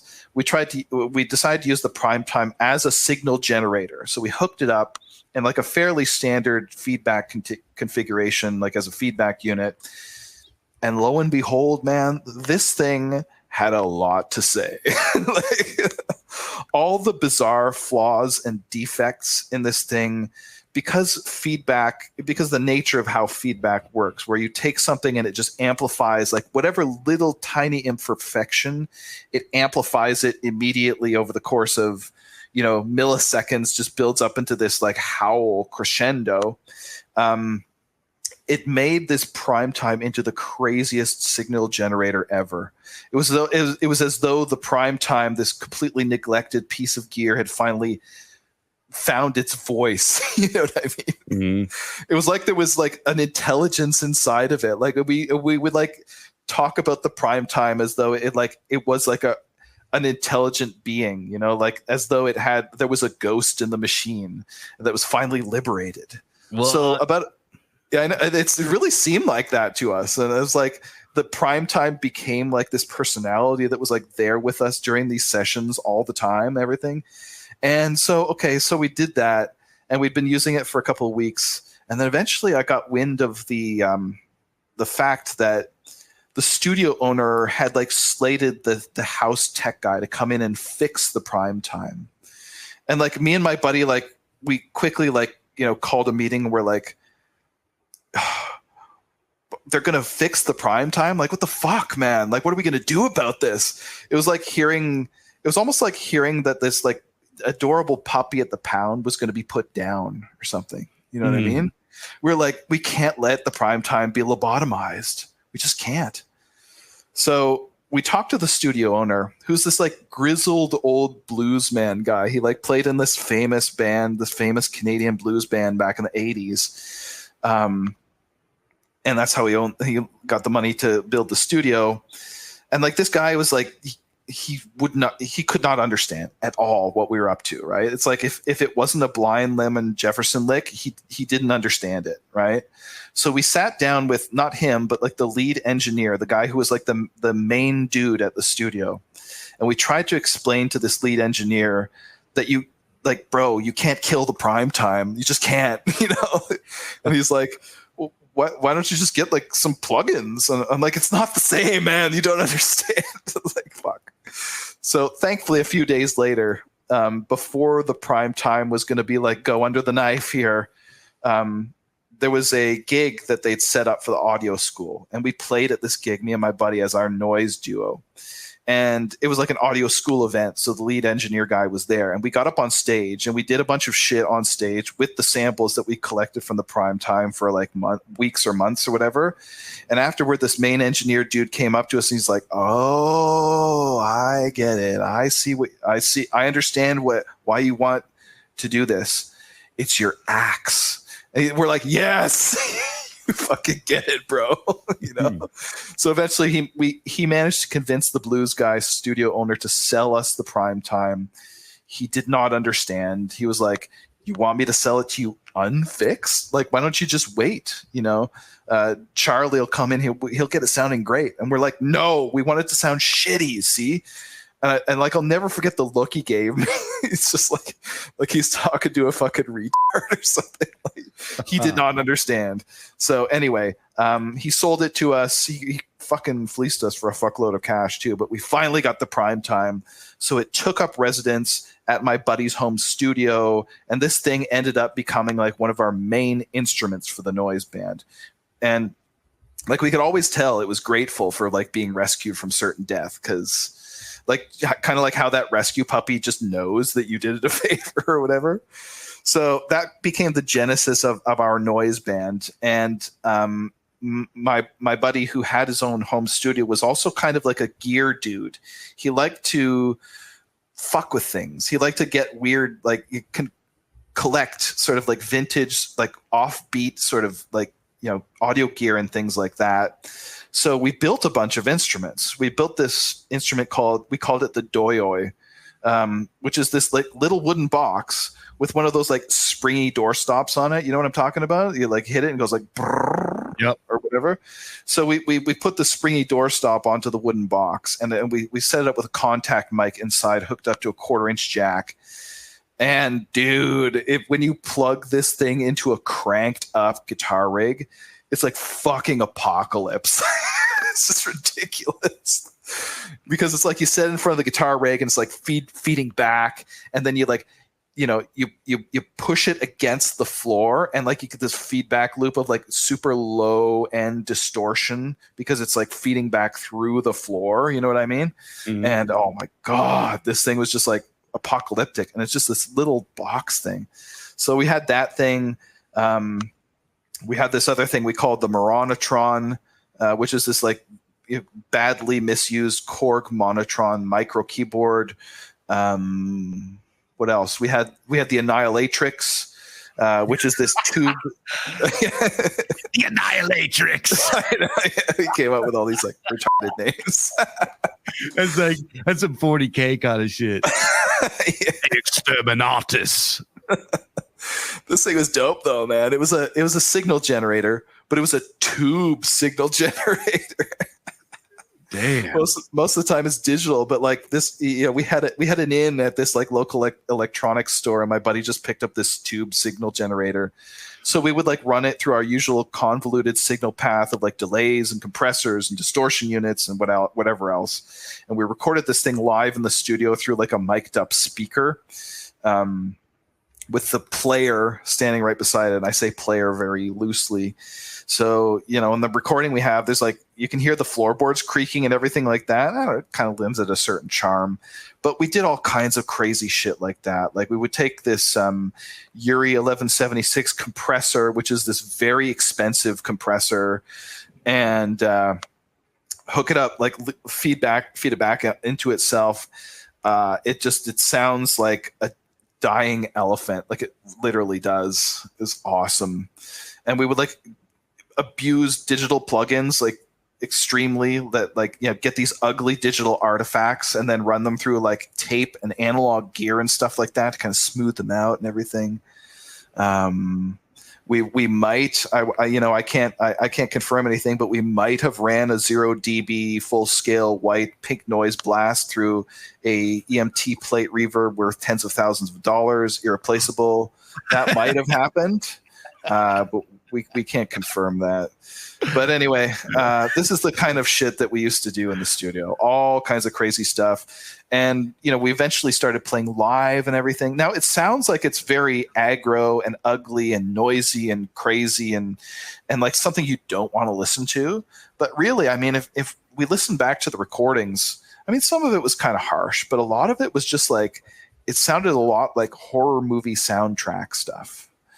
A lot of it is very ambient and very eerie and very sort of like, horror sounding. I don't know how to describe it. It just sounds dark and weird and stuff like that. Yeah, some of it was kind of harsh. There was some distortion and like the doi thing and everything. But yeah, it was. So that's my story about the noise band.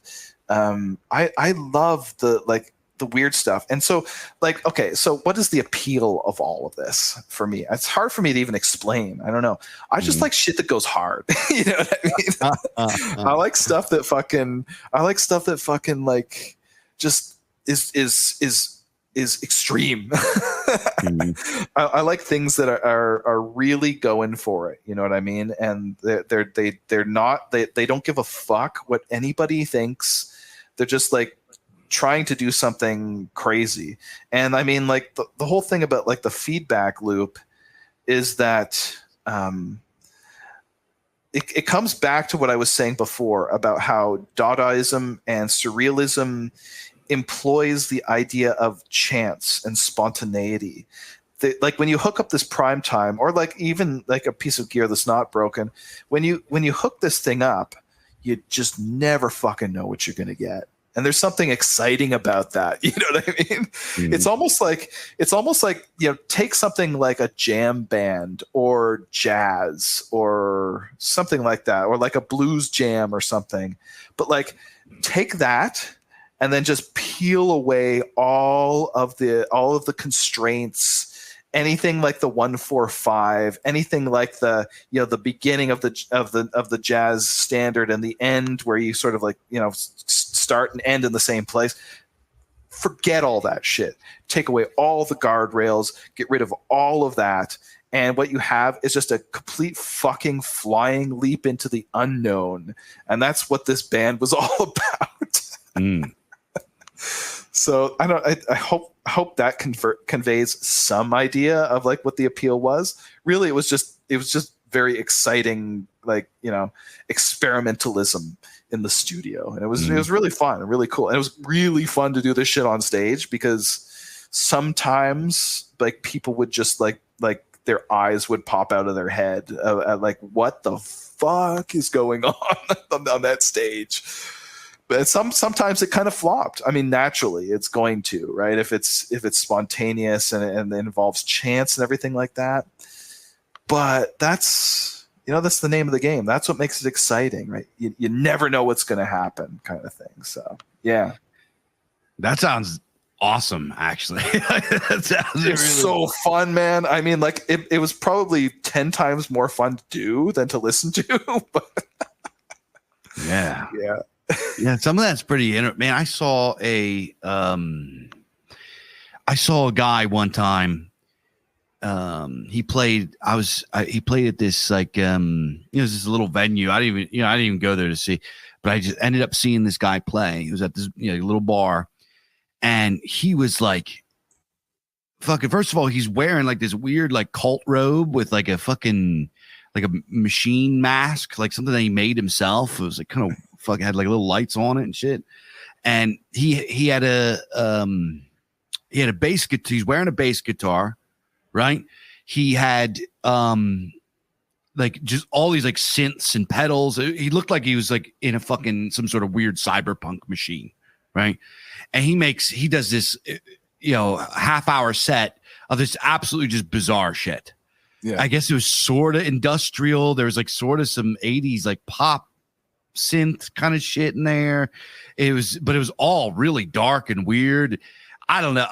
I thought it was interesting because he put on he had like lights and fog machine, and it was like, I guess it was part of like a performance with a story, I guess, but he didn't like really lay it. He's just like saying things into the mic with like a robot voice fucking thing. It was really, really, really weird. And I was locked in. I was watching the whole time. I thought it was a fantastic performance. I thought it was really cool and weird and out there. It's not something I wouldn't like buy an album and jam to it in my house, but to like just like catch this on a whim was pretty cool. was pretty cool. I thought it was cool. The guy I was hanging out with, he's like, I went with a couple of my buddies, and they were like, they thought it was cool, and pretty much all of the boomers and all of the normies like complained about it. Oh, fuck like it was like I was actually a little pissed off because after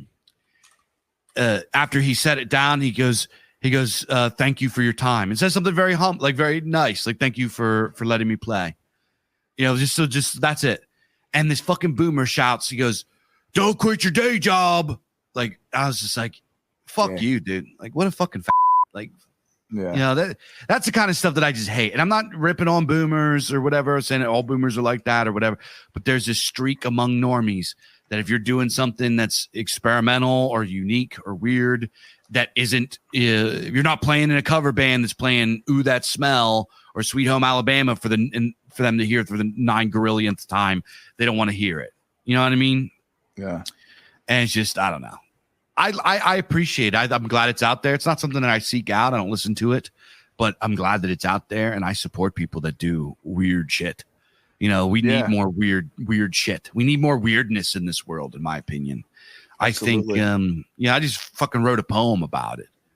You know what I mean? I just put up a poem about it. How much I Oh yeah, I read that. That was fucking cool, man. Oh, thanks, Bum. Yeah, it was just like I wrote that it's just out of frustration. Because I think that reality is boring. I think modernity is fucking boring and bland and cringe and sucks.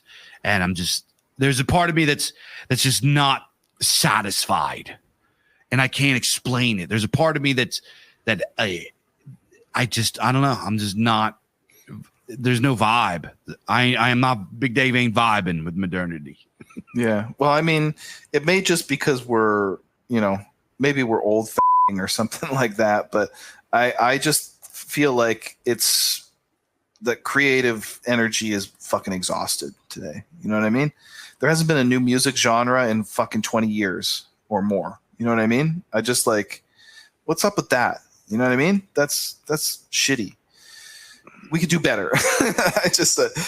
And so I appreciate the experimental stuff. I think that's part of why I was like into this, is because, even at the time, and this is back in, the early 2010s or whatever.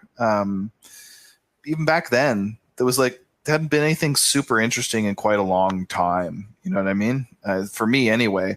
And I wasn't an old guy back then. I was like in my 20s. I was just like, everything sucks. I'm bored. I'm just bored of like mainstream music, and I just want something cool. I mean, I'd been moving along that path for a long time. Started with that Faith No More album that we reviewed ages ago, and it kind of just went from there and like led me down a path. But I mean, I wouldn't have continued down that path had there been like, something vital and cool that was like really happening or whatever. So we need that. We need experimental stuff. We need weird stuff. We need people striking into the unknown. And, it sticks out for me. These kind of things like stand out. I mean, as an old, musician and like audio engineer, producer guy, I've seen a lot of gigs. Like I've seen a lot of musicians play live. And of the of the indie people or whatever, like we're not talking about like seeing whatever, just like a famous band, but like even then, like of those gigs, like seeing huge bands or whatever, I kind of don't really remember a lot of the concerts. They were not that memorable, but I'll tell you about one that was memorable for me. Back in the day when I was like in the noise scene, and it was at a gig that we were playing at, and this guy, it was just one dude, he just walked onto the stage. It wasn't even a stage, it was just like a clearing. They just like cleared a space on the floor for bands to play or whatever, and this guy came out. The name of his band was Rape Fantasy. And yeah, I know. And he just comes out and he's wearing this blow up doll on him. That's like, it's almost like an inflatable, like life preserver tube where it's got like the, he had like rigged it up where I think it was a sex doll, like a blow up sex doll that was like straddling him. and he proceeded to come out onto the stage, such as it was. And he had like some sort of a keyboard rig that he was playing. I don't even remember the music, because the visual, like, you know, performance art aspect of it was just like so jaw-dropping. He just comes out onto the stage and he's like playing his like music or something or whatever, and he just proceeds to like beat this blow-up doll, the sex blow-up doll that he had straddling him, just beat it with his fist until it completely deflated, and then toss it like crumpled in a heap on the floor, and then take his keyboard and just smash it onto the doll's head. And then he just walked off stage. And I'm like, whoa, dude, What? Holy fuck. Like, that's fucking extreme. That is fucking That's weird. That's weird. It is weird. And I was just like, I was so impressed at the extremity that, like, everyone there was just like, you could hear a pin drop after. Like, people were just looking at each other and going like, what the fuck did we just see? And I go up to him after, I'm like, that was one of the most intense live performances I've ever seen in my life. And he's like, thanks, bro. You know? And I kept like telling my my music friends about it later, and I had to dial it back because I'm like, have you seen this band called Rape Fantasy? And they're like, bro, you know, what the fuck are you talking about? I'm like, that's weird. I'm like, yeah, you're right. So, but I was just like, you know, it was uncomfortable because it's not the kind of thing I would ever condone. I would never do that, and I would never be like, that's great, you know, like, let's glorify this. But it was just so far outside of, I don't know, dude. Like, I thought I had seen it all. I thought it was impossible to shock me, but then I saw this performance, and I'm like, that is maybe going too far. You know what I mean? Yeah. So I was just like, okay, I guess I can still be shocked, you know, without like seeing something really reprehensible. But anyway, yes. Go back to surrealism. Yeah. Yeah. It's the extremity of this. It's going a little bit too far, and something that is just, you know, too much or whatever. I think that element of surrealism is there. That it's really closer to the Dada thing. So that's kind of the lineage that comes out of Dada, but it's still there. Like you think of the Salvador Dalí painting. There's a painting by him called The Great Masturbator, and it's pretty transgressive. And there's a number of other paintings, and yeah, there's. Have you ever heard of the film? I think it's called Un Chien Andalou. It's an early film of surrealistic film by this guy named Louis Buñuel, where it is very confronting. Where it's especially for like the 20s or 30s or whenever it was put out, where it's just like all this weird like dream-like imagery, but some of it's very violent. Like there's an image of the moon in the sky, and you get this like thin cloud that comes across and kind of like scores the moon, like it looks like it's kind of cutting it in half, and then it's straight away it cuts to a scene of a guy slicing an eyeball in half, and you see the lens spill out, and you're like, "Wah!" You know, it's just, anyway, this is all to say that like surrealism is weird and uncanny, and it's kind of dreamlike and everything. But it's also a little bit dangerous, a little bit confronting. It's going too far sometimes. And, you know, that is very Odinic. That is very, very much trying to spill over the boundaries. Like, this is part of what the Odinic is all about. It's about going a little bit too far. And that is one thing that I kind of respect about surrealism. And I think that's part of what makes it exciting for me. Yeah. And I think surrealism, you mentioned this earlier, I think surrealism exists probably the strongest in horror today. And one thing I am kind of excited about that I really like is that a lot of the better science fiction creators, writers and so forth, are kind of blurring the line between surrealism, cosmic horror, science fiction, like futurism.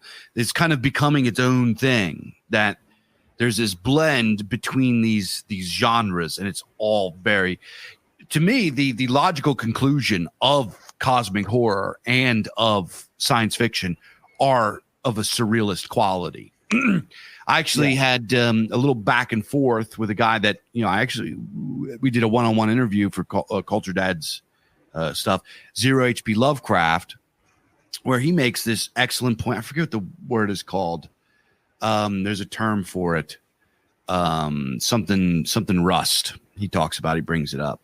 I can't remember who. Somebody important coined it. I can't remember. But what he's talking about here is this failure of science fiction. This is something that was identified by the early science fiction writers that were not satisfied with the later science fiction writers.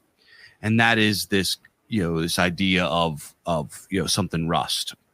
And what this idea is that as sci-fi writers, they're not conceptualizing weirdness. They're not conceptualizing the very surreal, shocking aspects of the trajectory of science, right?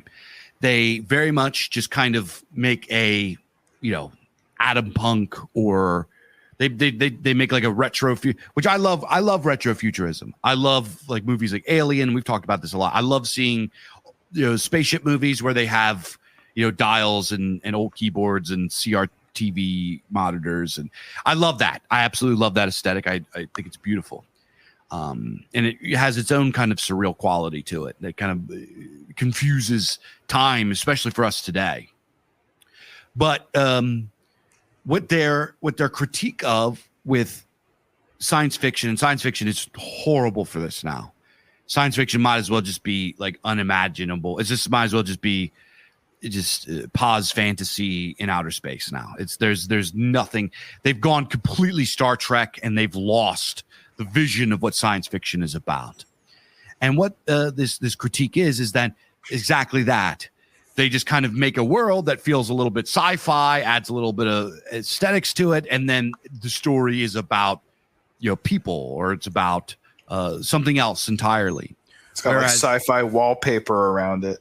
Exactly. Whereas true science fiction, what it aims to do is to show you an absolutely bizarre possible outcome of what could happen with the trajectory of science and technology. And what Mr. Zero H.P. Lovecraft, what Mr. ZHP points out, is that there are things that we could very much be seeing in our lifetimes, or even in the near future, our children's lifetimes, that make our reality unrecognizable. That would be if we saw it, if we could see into the future to how people live, like maybe 100 years from now, even 1,000 years from now, it would be like a horror movie to us. It would be mind bending. It would be something that we wouldn't be able to fathom. Things like calling into question ideas or realities of non-locality, for example. Think about that. For you guys that aren't familiar with this term, non-locality means that like the distance between things doesn't matter. Imagine a world where that doesn't matter. Something that is just such a foundational truth to our existence being like distance in space. Imagine a world where that doesn't matter. Imagine a world where communication is completely different. There's no need for speech anymore. What would happen in a world where we no longer need to talk, where ideas and intent are transmitted immediately into other people's heads, say collectively? And there's actually old pulp stories that are all about this, except they couldn't conceive of doing it without building weird contraptions and stuff. There's a really great old pulp sci-fi yarn back in the day. I can't remember who wrote it or where it was, but I read it, and it was about a scientist that wanted to that believed that language was inefficient. Now, a lot of this had to do, it went back then. They did a lot of weird sex stuff. They were very much concerned with kind of the nervousness of repressed sexual urges and how they express themselves deviantly with people. they were very much concerned about this stuff. So this was very prominent in the story. And what the story was about a scientist that made these contraptions that could combine people's thoughts, right? And what he did was he wanted to create like mindless sex slaves, kind of is what it turned into. At first it was like his like noble pursuit of making human communication more efficient. And what ended up happening was he like was a horn dog and turned it into, I'm making these women into sex slaves. But what happened was over time, their minds became one, and it like they didn't have to communicate. They didn't have to talk. They didn't have to really even think. Their thoughts were just transmitted between one another, and it created some really, really bizarre circumstances. So this is the kind of stuff that sci-fi should be concerned with, which is very surreal in and of itself.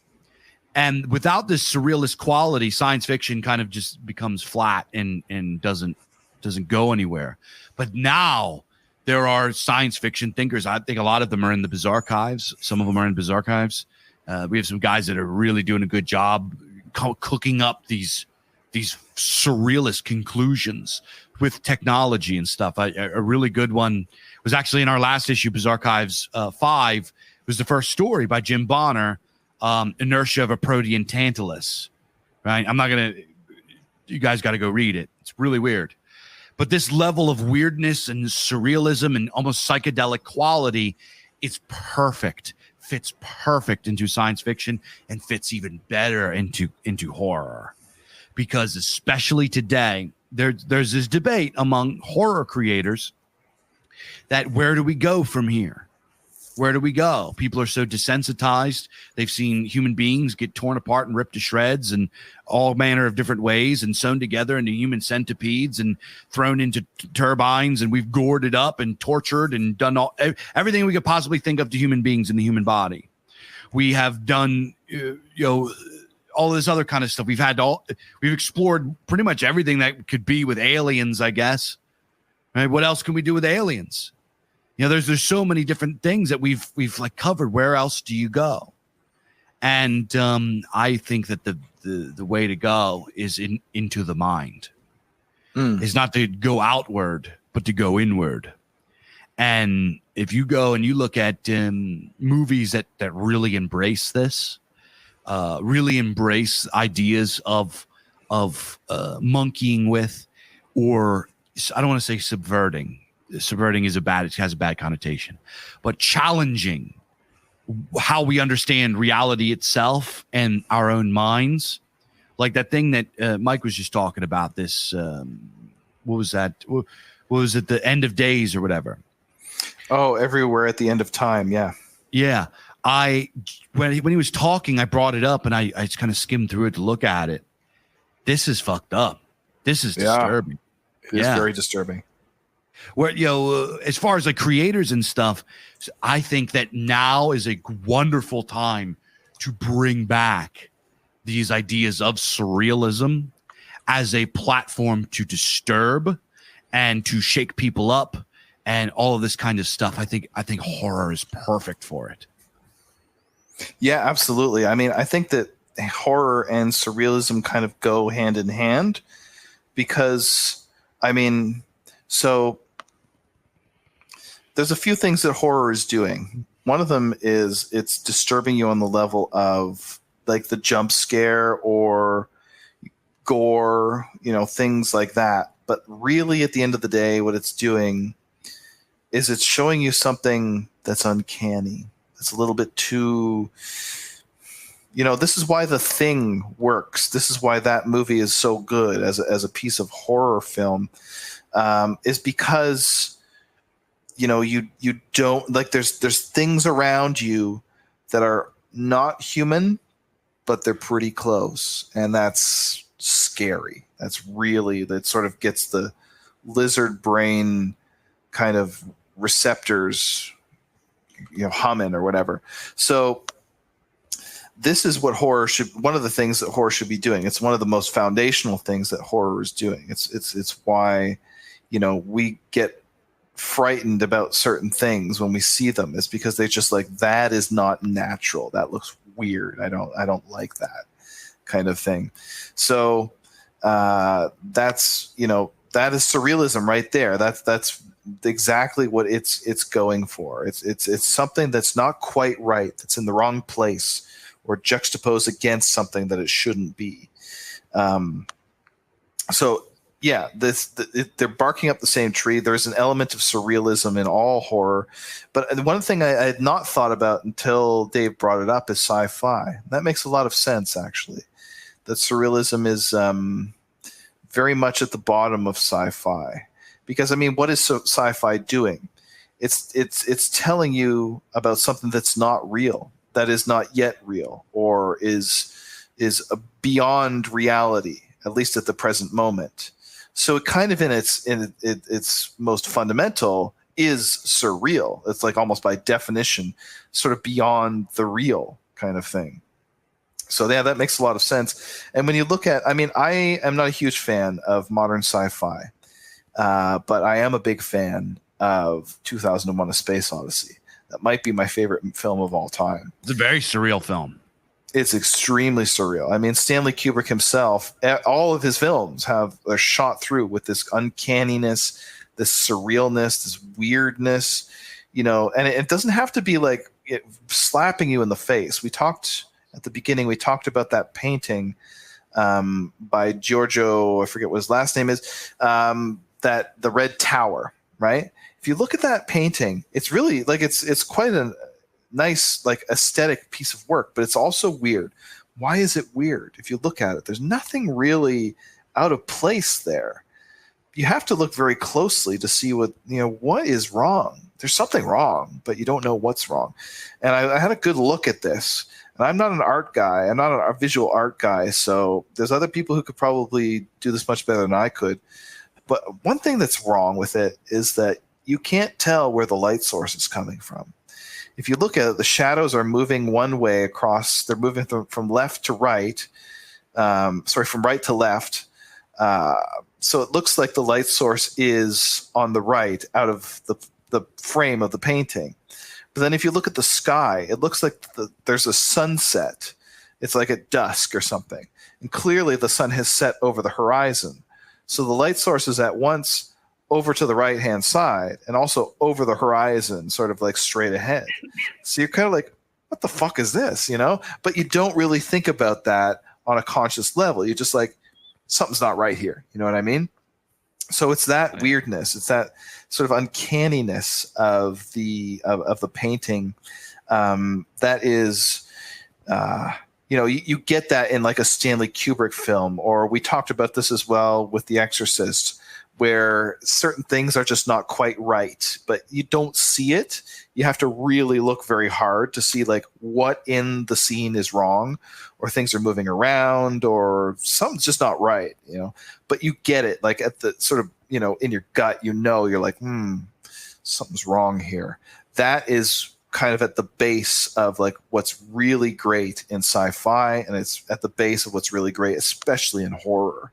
So, again, I think that surrealism's time is not yet. And if a renaissance is truly going to happen in the realm of sci-fi and horror, it's going to be a renaissance that incorporates at least some of the elements that these people have sort of drug out of the ether, out of the sort of muck and the blood and soil of our psychology, the brute sort of like animal instinct that's sort of roiling beneath the surface in us. So yeah, I think that's definitely like surrealism is not dead, and what's really great and what has foreverness in it will always be with us. And I would love to see something like that come back. Hell yeah. Awesome. So Mr. Mike, we are on 2 hours, man. We did a big one today. Wow. Yeah, bro. Good stuff. All right, folks, we're going to wrap it up. But, man, hails and blessings to all you culture dads out there. We've been, our YouTube, go over to our YouTube, go get subbed over there. We got lots of clips coming out. Share it with your friends, share it with your boys, share it to people you think will like it. the Culture Dads itself has been growing and just doing awesome. And I'm very proud of Mr. Mike, and I'm very proud of what we're doing here. I'm proud of you guys, and thank you to you. Man, there's some K-Dads fans that like hit me up like quite a bit, wanting to talk about things on certain episodes. And yeah, I'm so happy, and I feel so blessed to have you guys as an audience, and appreciate you guys and all your kind words and your blessings and all that stuff. So we love you guys. Thank you so much, Culture Dads out there. But if you're not signed up already, make sure to go over to imperiumpress.org/podcast and go get signed up, or go to culturedads.com. There's a culturedads.com now. You just click on that. It forwards you to where you need to go. You can get signed up on the Gum Road to get Culture Dads every single week, as well as great perks such as hardback, Western Canon series, and beyond. You can get, freaking Populist Illusion. You can get he's got lots of great stuff over there. Lots of great. We just got the Indo-European Household as a hardcover. Bro, I've got a copy of it. Hell yeah. It's I'm proud of that one. I really like that book. I just picked it up the other day and started to. It's a big boy, so I don't know if I'm gonna be able to get through all of it anytime soon.